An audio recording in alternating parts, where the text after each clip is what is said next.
sure that. Regina, I'll turn it over to you. Wonderful. Thank you so much, Holly. I'm so excited to be part of this amazing innovation session. I know we're going to learn a lot together. My name is Regina Anderson. I'm the Executive Director of Food Recovery Network, and we are the largest student-led movement fighting waste and hunger in this country. So we work to collect surplus food and food businesses, and then we donate that food to local hunger fighting nonprofit organizations like homeless shelters, soup kitchens, food banks. And as we all know with the pandemic, the need has just been exacerbated. And it was a pretty big issue, a very big issue even before that. Real quick, before I turn things over to our amazing panel, I'm so excited. I did want to say I am here in Washington, D.C. Wanted to do a land recognition to the Piscataway people that lived here, inhabited this land well before many of us were here. And so wanted to just share that with everyone. And I also know that our amazing panel is from all over the country. And right now we are in a time of serious uprising with so many troubling mass shootings that have occurred, police killings that have occurred on top of the pandemic. And so these are some very serious issues that we are all experiencing right now. They're on our shoulders. And I am really thankful to have this time with everyone, because this panel today, when we think about the innovations, the ideas that they have that they're going to present to us, these are ideas of hope. These are ideas of building. These are ideas of collaboration that can really bring us through these difficult times together in ways that are peaceful and are harmonious and good for the planet and good for our souls. So with that, I did want to introduce our first panelist, who is really, really interesting, and I'm so excited. Mr. Max Finberg, who is the President and Chief Executive Officer of Growing Hope Globally. Max is going to give us 10 minutes of some really great ideas. So Max, please do take it away. Thank you very much, Regina, and thanks to all of my panelists, as well as my colleagues and others who help make this happen.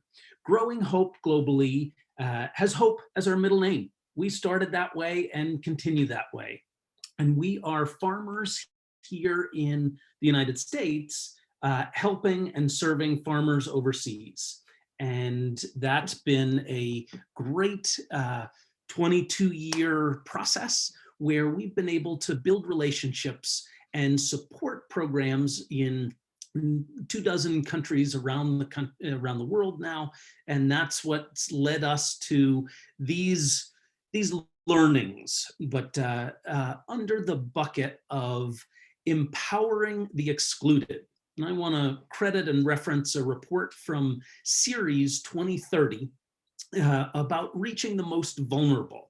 And the quote that really stood out as an embodiment of our work, and we'll get into these top 10 as David Letterman would do, is small-scale food producers and workers and their families are among those most often left out of economic growth, technological change, and political decision-making. And so that's why we need to make sure that our work reaches and focuses on them. So with that, the first 5 are around the what of the ideas of the sustainable food security and ag development programs that we support in Africa, Asia, and Latin America. First up is training.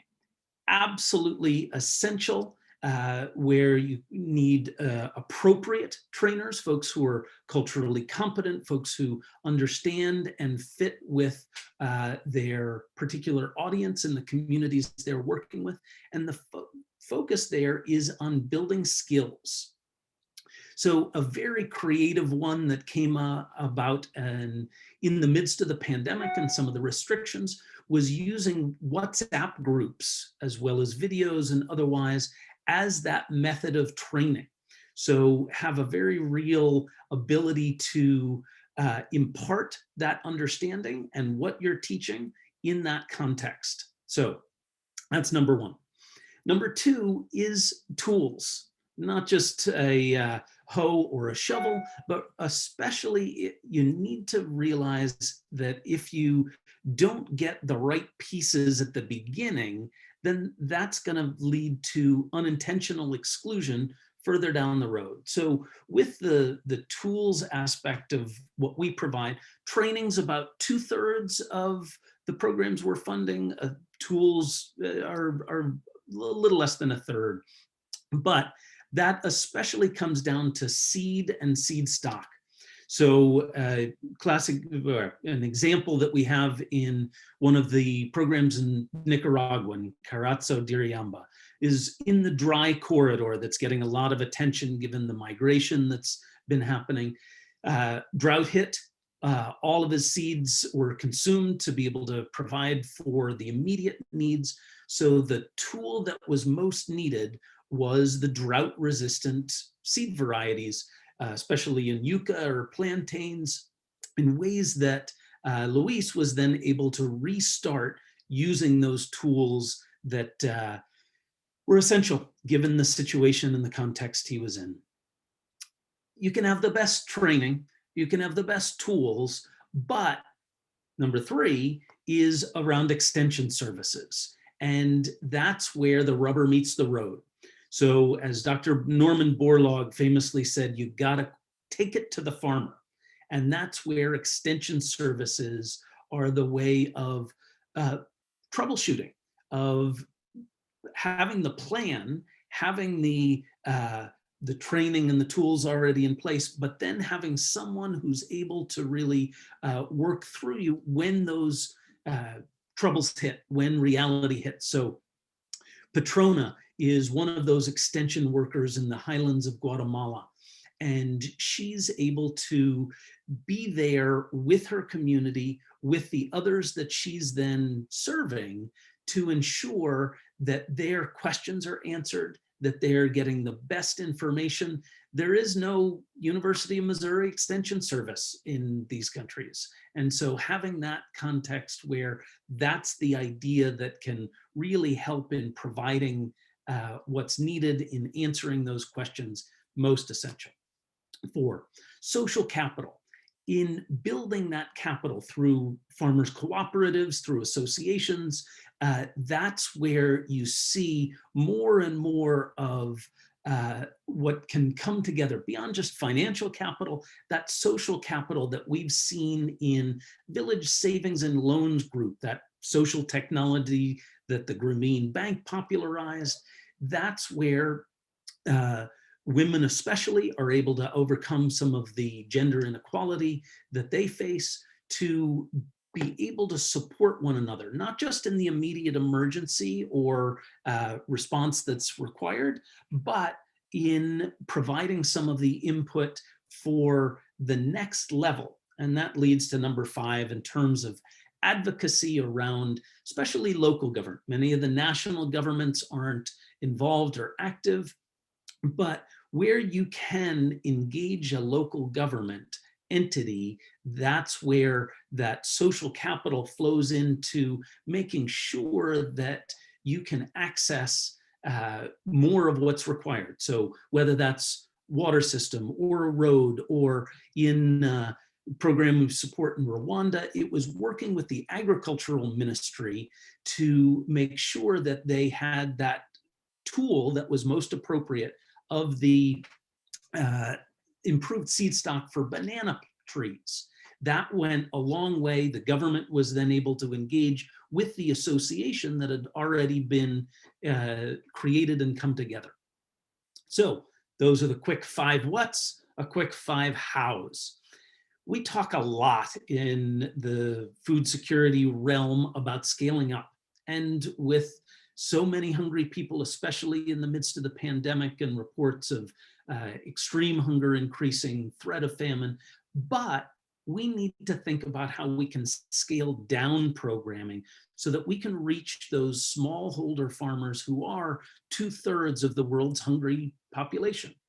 So that's appropriately designing it from the beginning and throughout, forcing us to take a look at those issues holistically that target those at the end of the road, basically. 7, integrated programs. There has to be a coming together for that greater impact. It can't just be one irrigation system or one crop's yields like corn, but what about market? What about access or storage? So with a number of the programs, another one we support in Nicaragua, it was bringing together the kitchen garden idea to integrate high nutrition, good stuff, as well as their ability to sell to market.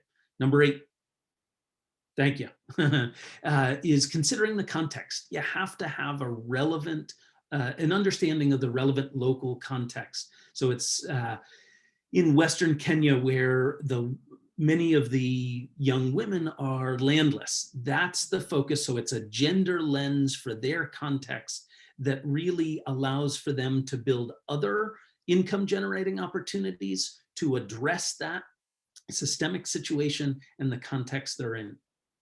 Number 9, this was one of my favorite, with the crop life cycle and looking at that, where you're not just looking at the immediate crop, but anything else that might fit. So working with women who are subsistence rice farmers, the rice husks have now become the staple for the mushrooms that they're planting on a short growing cycle. Now it's become so big of a business that they're buying from other neighboring villages as well. Last but definitely not least, 10 out of 10 is the long-term viability. So there needs to be a broad view, programs that need to have numerous benefits, whether that's ecological, economical, nutritional as well. And last story I'll end with is in Kenya on the coastal plain after a flood, a program we'd worked with, they had done these different things, incorporating all of these ideas into what they'd had. So rather than waiting for relief to come, they were able to organize themselves and begin some of the training to implement that, to ensure that they had enough to eat to survive as they were waiting for the relief to come. So as it says, no single bullet, no silver bullet, no single solution, but these are the top 10 ideas that Growing Hope and our partners have found. And we're excited to have you join us tomorrow at 1, where we're going to do some of this in a role play of the global farmer experience. So with that, Regina, back to you. Wonderful. Max, thank you so much. I said at the very beginning of this that we're going to feel so much inspiration and hope, literally in the name, to see how we can all work together. And thank you so much for sharing those wonderful, wonderful ideas. Please do drop all the panelists. If you have upcoming events that we can be part of, please do drop that in the chat so everyone listening can get access to that. And I will do the same with Food Recovery Network. We have a lot of upcoming webinars and conversations. So up next, we have Shawn Askinosie. And Shawn is the founder and chief executive officer of Askinosie Chocolate.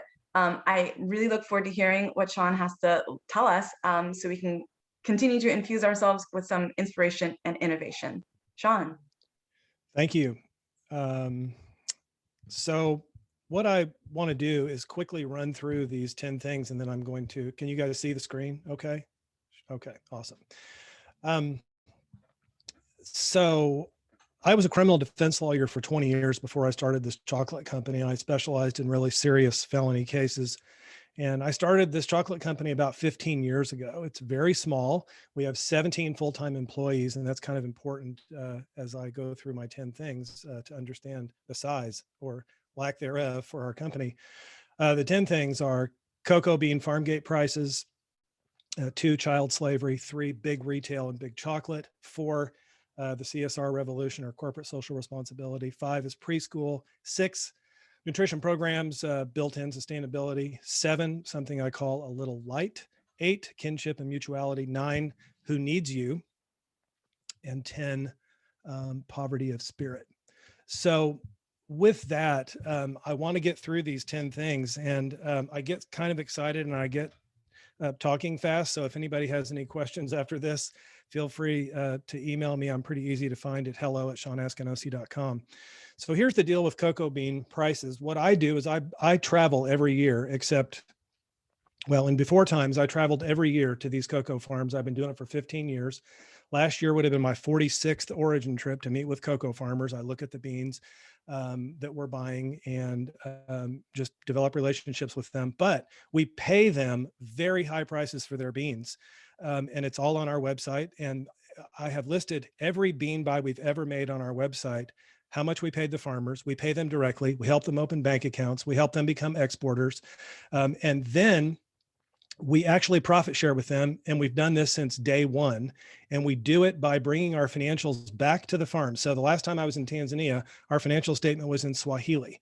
And they can gain an understanding of how we calculate their profit share.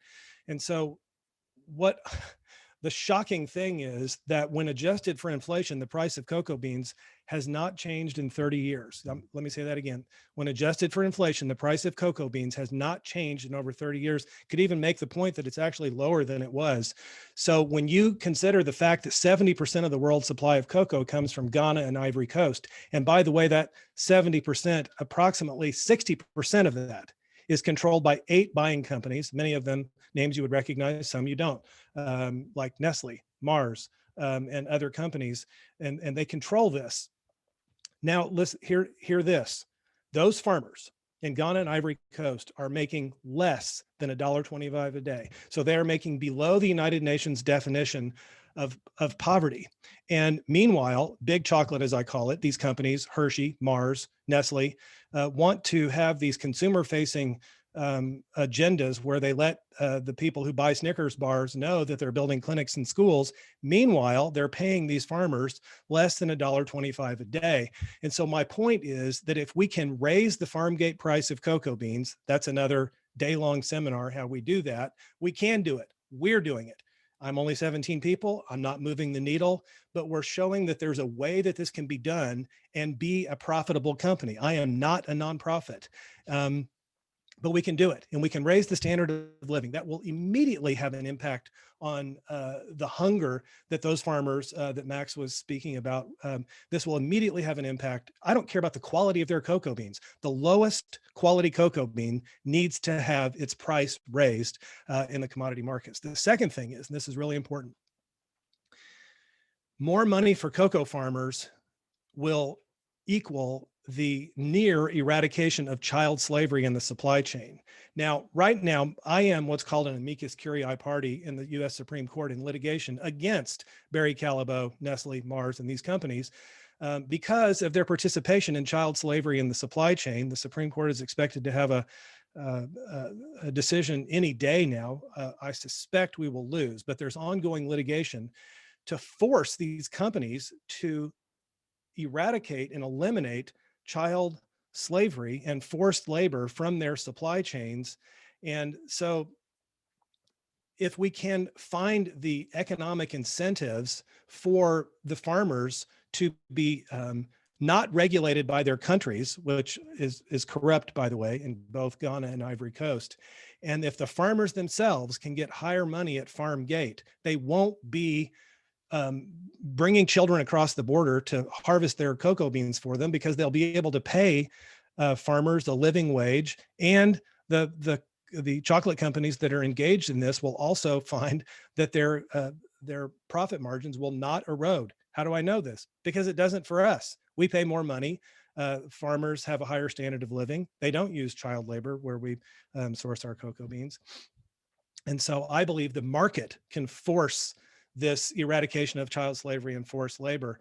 You know, a lot of times people say, gee whiz, Shawn, you're selling a $10 chocolate bar. That seems like a ripoff to me. Really?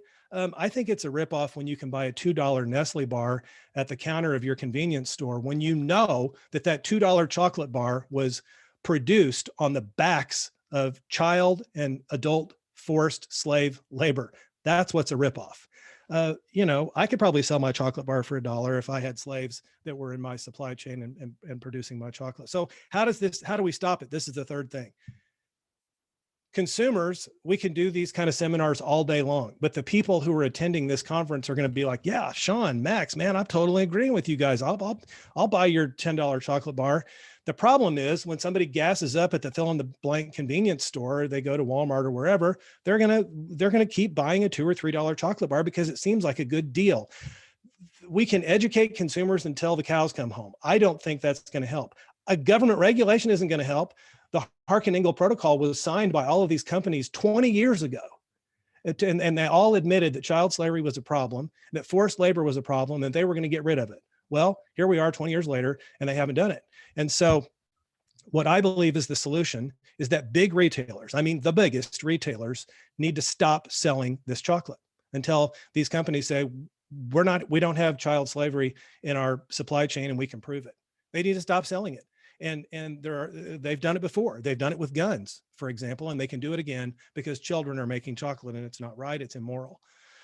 The fourth thing I love talking about is what I call the CSR revolution, or corporate social responsibility. And my point is this. I believe that we have siloed CSR departments and marketing departments for too long, because what we find and is that the sponsors of programs and conferences that are corporate sponsors, not NGO sponsors, but corporate sponsors, where does that money come from? It's from the marketing department. But if you took big corporation X and you look at all of the great works that they're doing, and many corporations are doing wonderful work around the world, they're doing it through some variation of their CSR department. They're not doing it through their marketing department.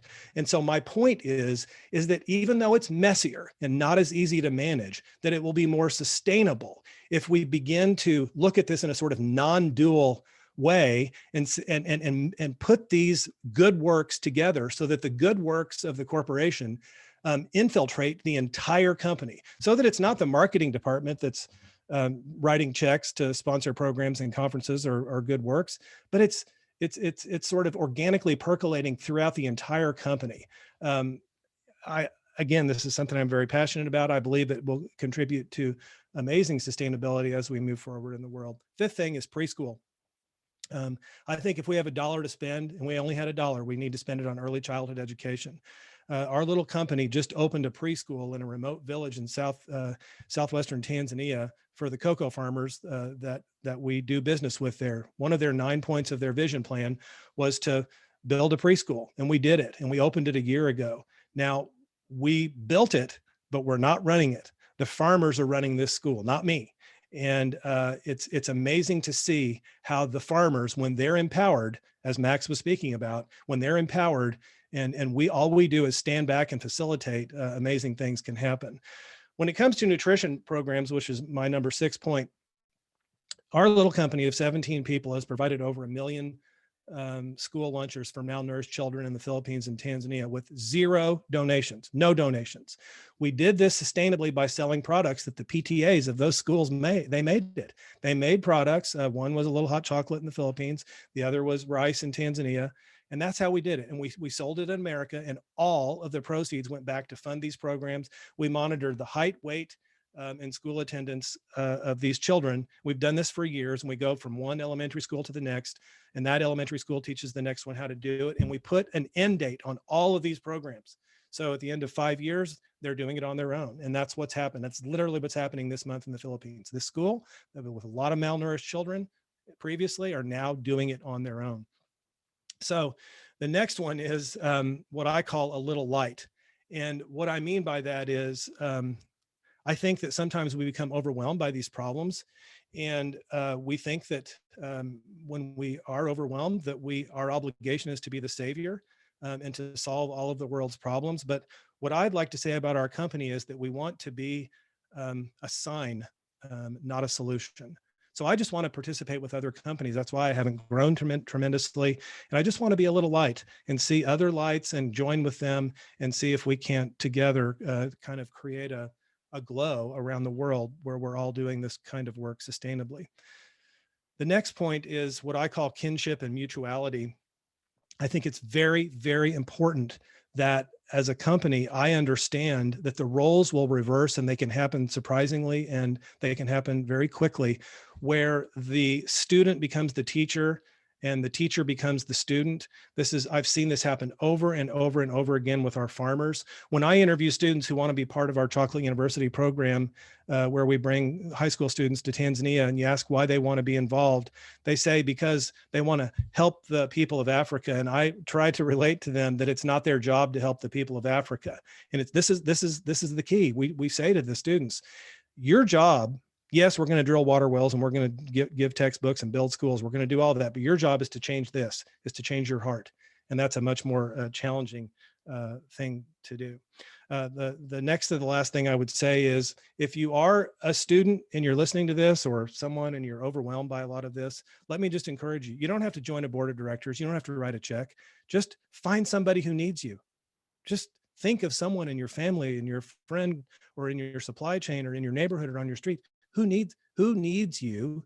Roll up your sleeves and start helping them. And as Gandhi said, if you want to find yourself, lose yourself in the service of others. And that's what can happen. My last point is that, yes, we need to end hunger. I believe it's a solvable problem, but as Mother Teresa pointed out to us, there are many people who have a much greater problem even than hunger, and that's a poverty of spirit. And I think one of the ways that we can sustainably address all of these problems that we're talking about is by an expansion of consciousness. And I truly mean that with more opportunities for love in the world, and for us to change our hearts and to truly transform ourselves, and worry more about ourselves than changing all the other people, then this is the way to true sustainability. And I believe it's happening. I'm optimistic. I think there's more love in the world, and I'm happy to be part of it. And I thank you for letting me be part of this panel. Thank you very much. Shawn, thank you so much for your inspiring words. Child slave labor is immoral, as you said, and I thank you so much for making all these amazing points. And as Cornel West said, I'm a prisoner of hope. I agree with you. To continue on in our conversation around how we can all be part of this work, and feed our spirits, feed our souls. I'm so excited to hear from Sarah Schlafly. Sarah is the Chief Executive Officer of Mighty Cricket, and oh wow, we are in for a treat, literally, by the words that Sarah will share with us in her innovation. Thank you so much, Sarah. Well, I don't know how I can follow Shawn. That was an amazing presentation, Shawn. Thank you. Do I have slides pulled up for me, or should I pull them up? Oh, there they are. Perfect. Okay. Let's see here. So I want to start with number one. All right, we'll just dive right in. So our current food system is fragile. We saw this in the pandemic. We saw that farmers were throwing away eggs and killing chickens right in their fields because they couldn't bring it to grocery stores, which were cleared out of food. And the cause of this is that we have fewer and fewer larger and larger companies supplying our food in the US. And so any supply chain disruption, and these large companies are not agile. They can't quickly, like I can, just hop to a new distribution channel, because you're moving large volumes of food. It takes a long time. So more and more each year, our food system is more susceptible to global challenges, and there are more and more coming as climate change disrupts our transportation, and it causes an increased number of pandemics, so on and so forth. So I wanted to do something that helped with this whole fragility of our food system and make it more sustainable. The second point is that insects happen to be a really great source of nutrients, specifically protein. We just have one small issue, especially here in the US, that it's gross. So insects are a protein solution for urban areas. And the reason being, because in an urban setting, you don't have much land and it's not arable. So you can't grow fields, acres and acres of soy. You can't raise cattle in an urban setting, but crickets or any other insect can be raised indoors in the middle of downtown St. Louis. And in downtown St. Louis, we have a ton of abandoned buildings. So what if we turn these abandoned old properties into grow spaces? And, we have indoor agriculture popping up all over the place, but protein's hard because it takes a lot of space to grow protein. But insects, you can grow 1,000 crickets in 1 cubic foot. Insects are a way to upcycle food waste. So insects, especially crickets, they'll eat anything. Mealworms too, they'll just, whatever you give them, they'll eat. They'll even eat each other. And so we can take leftovers from harvesting of other plants and give it to the insects, and they help. It's like composting, right? Insects are an active part of composting, so they compost that, and then their frass, their poop, becomes fertilizer that can be used back into growing other nutrients. So it's a really great full cycle way to produce food. Insects are one of the plant's most efficient proteins. So as the world's population grows exponentially through the next 30 years, we're going to add 2 billion more people on the planet. And the question posing all food companies is, how are we going to feed all of these people? One of the ways to feed them is through edible insects, and the UN published a world report encouraging countries to adopt this as a food source. And the reason why they're so efficient is because, so take a pound of crickets and compare it to a pound of beef, protein for protein. Crickets emit 100 times fewer carbon greenhouse gases. They require 1,200 times fewer feed and 1,200 times fewer water, and I believe 12 times fewer feed than beef does, pound to pound for protein. So for a fraction of the resources and carbon greenhouse gases, we get the same amount of protein. My idea number 5 is that insects are a protein solution for all incomes. I think the sentiment here in the US is that we have a sort of elitism with our food. When I was growing up, I would read about people in other countries eating insects in the National Geographic. And it always seemed like it was for poor people. Insects are not just for people of low income. They can also be a really highly coveted source of food and something that is gourmet, just like snails have become gourmet in France, or lobster, which used to be considered a water bug here in the US, has become a gourmet dish across the US. On the flip side of that is that if we grow the edible insects industry, we can really drive down the cost of insect protein. Right now, it is actually a premium price because the industry is so niche and so underdeveloped that it actually is cheaper to raise cows in these big cow confines and chickens in these massive chicken coops where we're making the animals sick as we're producing our protein.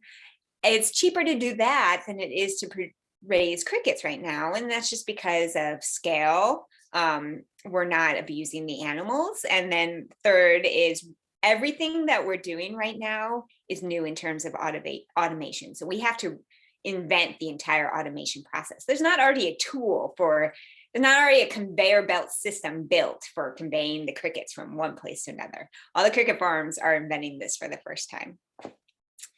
Idea number 6 is that we're not more civilized than other countries. This is something that I realized in my 20s.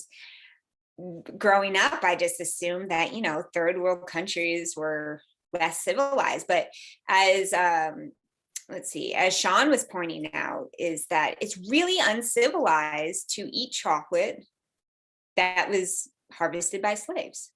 It's really uncivilized to eat protein from cows that are being fed a diet that they're not supposed to eat and being injected with all sorts of hormones and growth and steroids and confined in places that they shouldn't be confined. Idea number 7, sterile food makes us sick. In the US, our food is very, very sterile. And so whenever we travel to other countries, especially second or third world countries, we eat the street food, we'll all get sick, but they can eat it, no problem.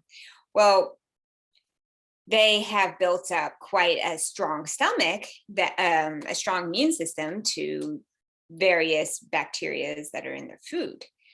Insects are a prebiotic, so they produce healthy gut bacteria, and a lot of Americans, our gut bacteria they are not very healthy right now.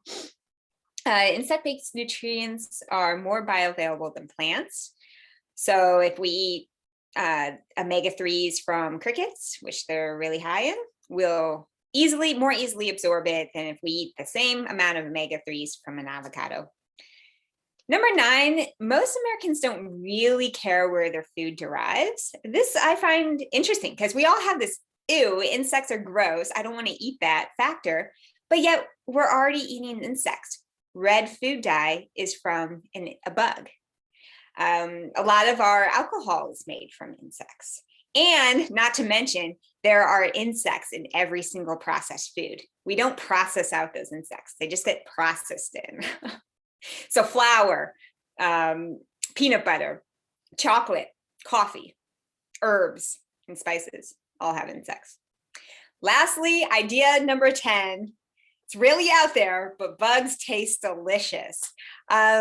You know, bugs run the gamut in terms of flavors, and the cricket, which is what I use in my products, is pretty much tasteless. So they just embody the flavor of whatever you give it, which is great. It's like tofu, it's blank slate. But there are some bugs out there that are amazing. Like there's a bug eaten in China that tastes like mashed potatoes and it's very buttery. And there are bugs eaten in Mexico that I've heard have been delicious too. So this idea, when people try my product for the first time and they say, oh, it doesn't taste like crickets at all. And I ask them, well, do you know what crickets taste like? And they're like, well, no. I'm like, oh, well, crickets taste nutty. So it actually, you probably do taste a little bit of cricket, but it goes really well with my flavors. So that's the 10 small but mighty ideas that I've been working on. Sarah, thank you so much. I learned so much because of you, and I'm sure everyone listening did as well. I had an avocado for breakfast this morning, so I learned a lot. Thank you so much. And now we have the opportunity to hear from Rich Thorsten, who is the Insights Officer for water.org, or the Chief Insights Officer. And Rich, thank you so much for rounding out our conversation today with your innovations, your inspiration, and your introduction for all of us on the work that you do every single day. Rich? Yeah, thank you so much, Regina. And it's great to be with everybody today. This topic is incredibly important as we think about designing development solutions in these times of uncertainty in the world. You know, as Americans over the last year and people around the world, we've faced a barrage of challenges, higher deaths, worsening health, economic loss, uncertainty. We're all trying to educate our kids in the best ways possible. We've experienced extreme weather events. I live in Denver, and you know we certainly are experiencing those on a more regular basis this year, even a loss of confidence in our elections and our shared understanding of one another. It's important to remember that these are the types of things that are experienced by billions of people around the world every day. And this was happening long before the pandemic. So as Americans, as we try to get back to normal or whatever our normal is going to look like going forward, there's millions of people around the world that want a new normal that involves no extreme poverty and an opportunity to aspire to the lives that they want to lead. For us at water.org, empowering those individuals involves global partnerships with those in poverty and the institutions that support them to make sure that everybody in the world has access to safe water and the dignity of a toilet. 1 in 9 people today lack any improved access to water, and 1 in 3 lack access to their own toilet. That's over 2 billion people in the world. Our focus is financing. We believe that unlocking capital is critical to addressing this crisis.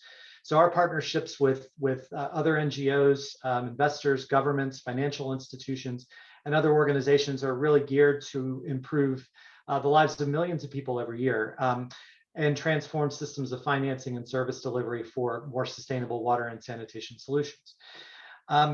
Maybe one of the few blessings of this time over the last year has been the opportunity to reflect a little bit more. I'm not traveling hardly at all these days for work, and there's many others that I think are in the same boat. We're spending a lot more time on Zoom conferences, but it's also given us the chance to take a step back and think about our work and the future that it beholds. At water.org, over the last several months, we've been working on a global water and sanitation service provider utility strategy. And part of that strategy has been to look at 10 megatrends and how those impact our strategy going forward. So it's a bit of kismet that Holly contacted me for this event, because we were already thinking about some of these things. So if we can go to the next slide, I'm going to overview these trends and some of the solutions that we see going forward over the next 10 years.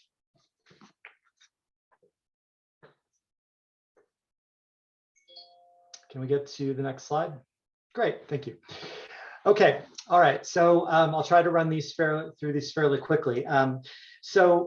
These are no particular order. So the first one I want to highlight is urbanization. So more and more people around the world continue to flock to urban areas. Primary cities like mega cities tend to get a lot of the attention in the press, but actually secondary and tertiary cities are growing in some countries a lot faster than even the big cities are. And so what does this mean in terms of opportunity?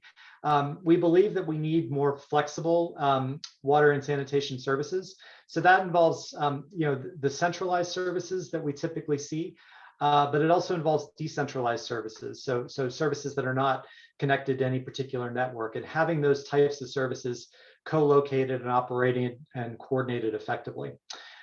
So that's one area. The second area is obviously, as I mentioned, we're living in a pandemic world, and we are excited to see vaccines and treatments slowly rolling out in different parts of the world. It's going to take a while for those vaccines to reach the billions of people that are going to be needed in order to have more immunity. But it's also important to remember that there are variants to COVID, and there are likely going to be continued pandemics that will continue to shape our world. On the water and sanitation side, we believe that water and sanitation services is a form of PPE.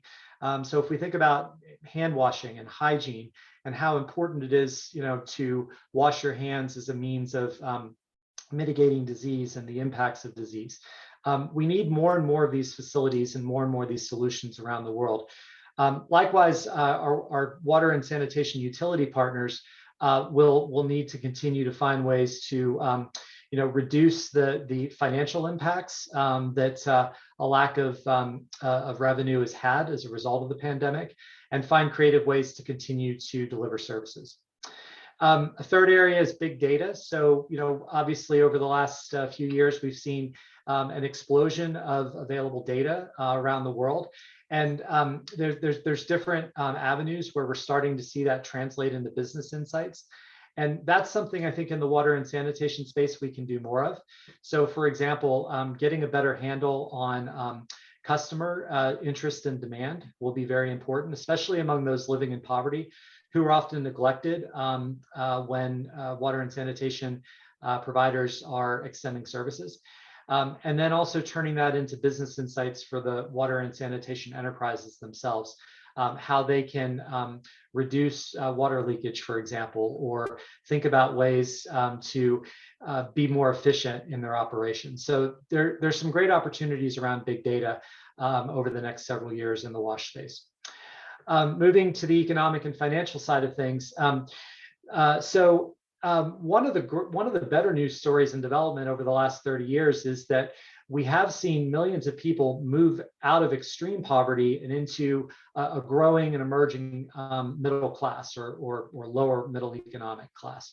But along with that, we've also seen increases in economic inequality. And unfortunately, as a result of the pandemic, we're seeing some people who had originally moved out of extreme poverty that run the risk of slipping back into poverty.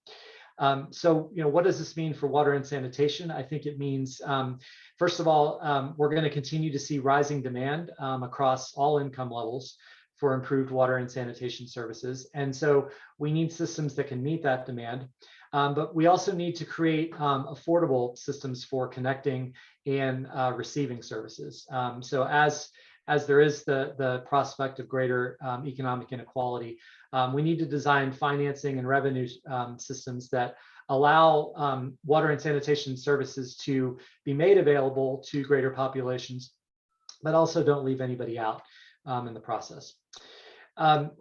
Fiscal decentralization. So increasingly, we're starting to see in different parts of the world, subnational and local governments become more involved in owning their own resources, their own revenues, their own tax streams, and then being able to invest that in their local communities.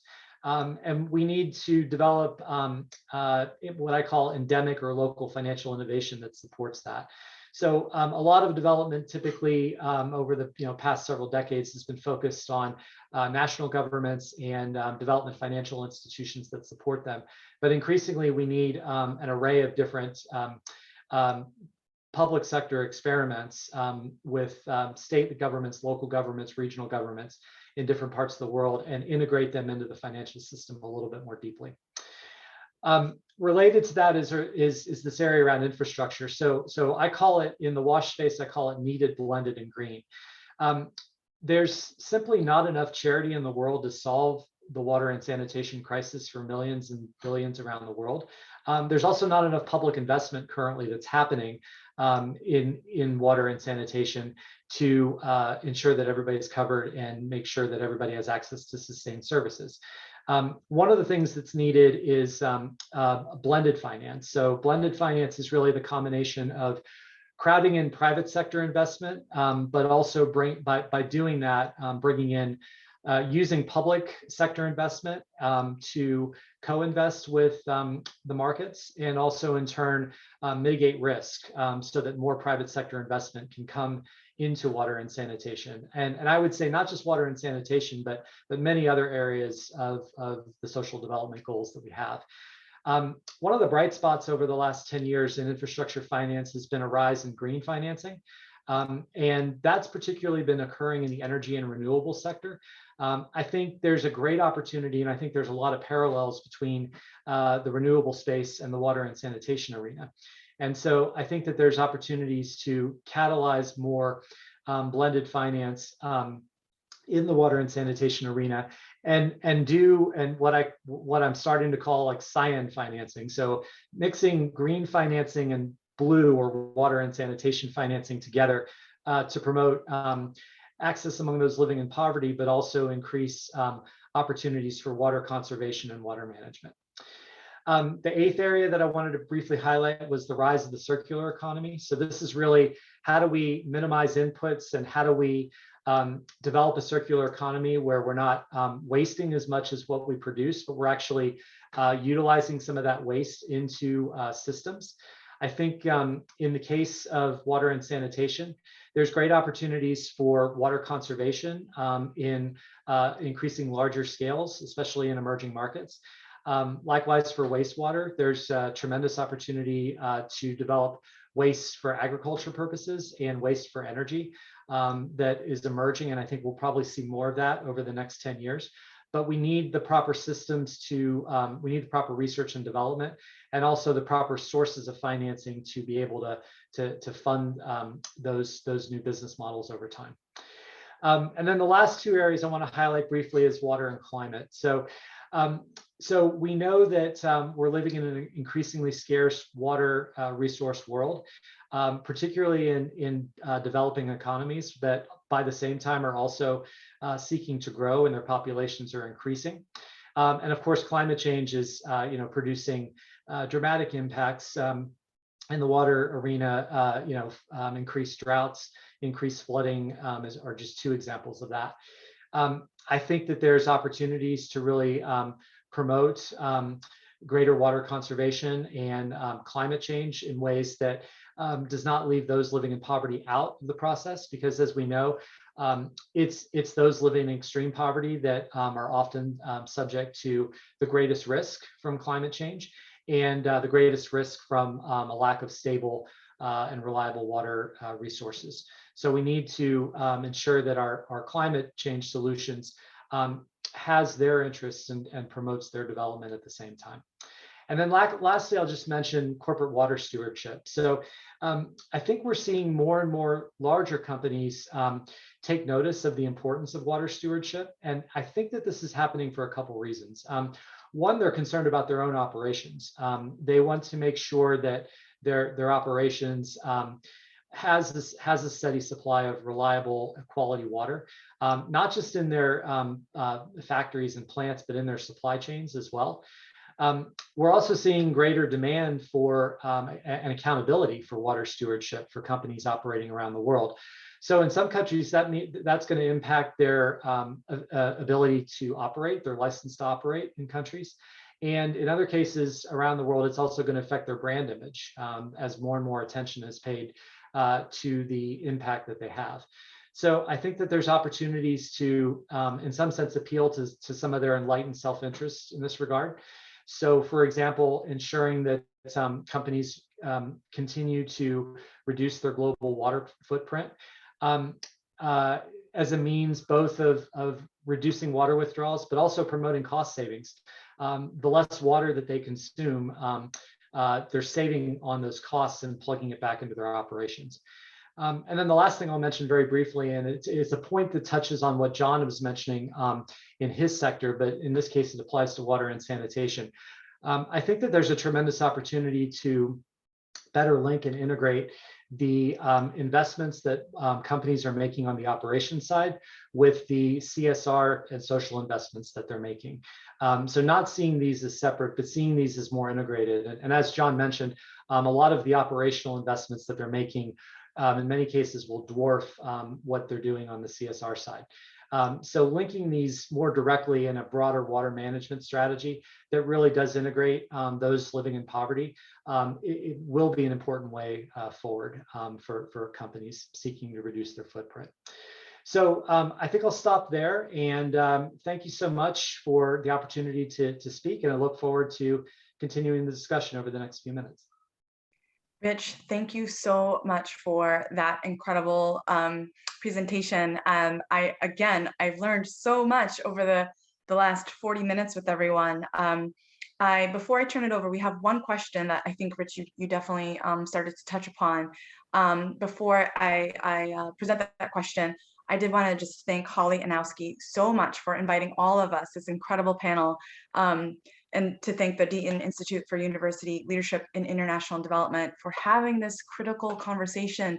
We can end hunger, we really can. And so with that, we have time for one question, as I mentioned. And this question comes from Monica, and it's actually a question that I get a lot here at Food Recovery Network. And I did want to invite everyone on April 29th, we will have a conversation entitled Building Better Nonprofits, that touches on this question that I would love to have each of the panelists respond to.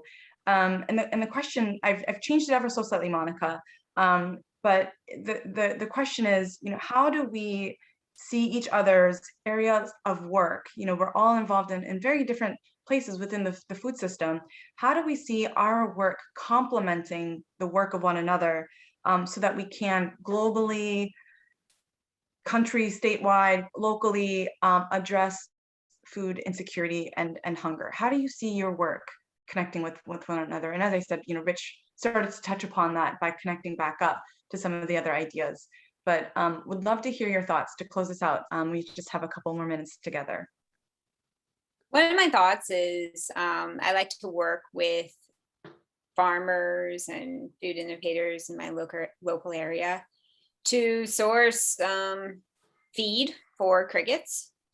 Another thought is I manufacture products that contain chocolate. So partnering with Shawn on getting fair trade chocolate. Crickets are an amazing source of water conservation. So I could partner in other ways on that. That's very brief thoughts. Thank you, Sarah. And please, everyone, do connect with all these amazing panelists after today to continue the conversation. Thank you, Sarah. Yeah, go ahead, Max.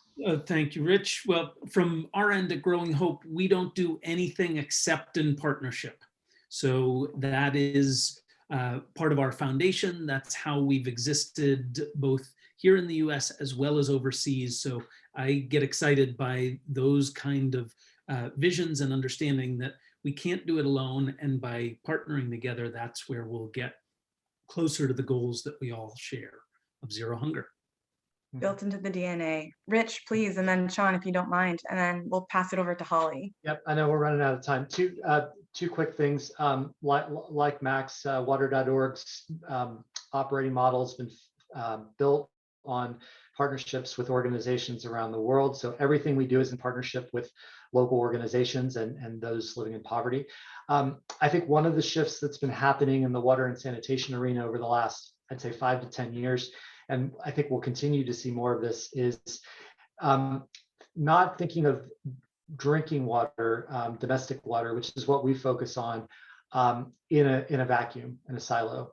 What in the water space, what's often happened is that there's one side that focuses on productive purposes like agriculture.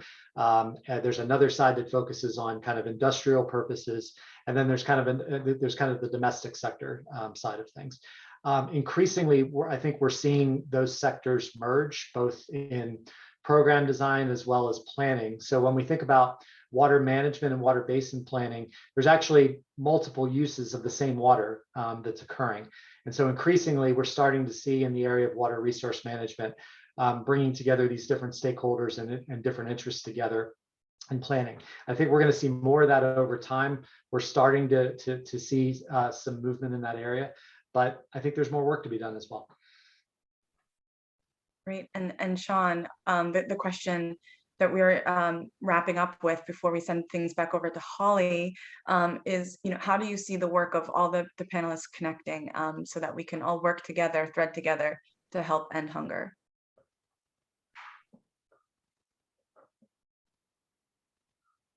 It's how do all of the people working in the space of social justice and poverty work together. I believe that I've written about this, and I actually titled a chapter in my book called "How Much is Enough?" And I think everyone, especially in the NGO space or in the philanthropic space, in the charitable space, in the good work space, should ask ourselves the question, how much is enough? What is sufficient? Often our lack of cooperation is driven by, even in the nonprofit world, greed. Yes, greed. And greed is driven by fear.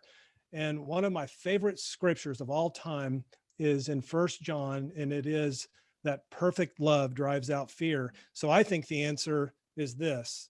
And that I think if we can keep this in mind, then we'll find greater cooperation with each other. As I said, I believe greater love, less fear will create more sufficiency around the world for everyone. Shawn, where can we get your book? On Amazon. Amazon. What's it called? Meaningful work, the quest to do great business, find your calling, and feed your soul. Thank you all so much, amazing panelists, Sarah, Rich, Max, Shawn. This has been so enlightening for me. As I mentioned before, everyone, please do connect with our panelists, keep that good learning going. And with that, with love and with respect, I want to turn things back over to Holly, and thank you all so much for today. Thank you, panelists. Thank you, Regina. That panel was and still is my favorite. I stand by that. You all were amazing. Attendees, we still have a lot of conference left this week, so go ahead and go to the next session about the changing hunger approach, which is starting now. And have a great rest of your day. Thank you, everybody. Thank you.